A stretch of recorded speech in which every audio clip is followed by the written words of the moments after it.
Baha Jiddu Galeessaa keessatti haleellaan Iraan Israa'el irratti raawwatte deebii kennitu eeggachuun rakkoo keessa galee turuun isaa kan yaadatamudha. Israa'el haleellaa yeroo dheeraaf eeggamaa turte Iraan irratti banuun ishee gabaafame. Israa'el jalqaba baatii kanaa haleellaa misaa'ila baalaastikii Iraan raawwatteef faloo ba'uuf ganama har'aa haleellaa banuu ishee Reuters gabaaseera. Haleellaan kun waldhabdee Israa'elii fi Iraan gidduu jiru daran akka hammaatu gochuun isaa waan hin oolle jedhama. Akka gabaasa miidiyaalee Iraan ibsanitti magaalaa guddoo Teheraan fi buufataalee waraanaa naannoo sana jiran keessatti dho'iinsi sa'aatii hedduuf turuu mudateera.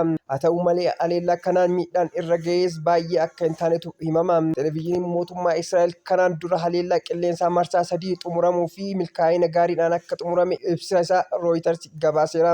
Baha Giddu Galeessaa keessatti deebiin Israa'el haleellaa Iraan gara misaa'ila 200 raawwatteef kennite irraa kan ka'e raafama guddaa keessa galeera. Waldhabdeen morkattoota Baha Giddu Galeessaa keessa Israa'elii fi Iraan jidduutti uumame michuu Israa'el kan taate Ameerikaanis waraana kanatti ni seenti kan jedhu shakkiidhaan eeggamaa jira.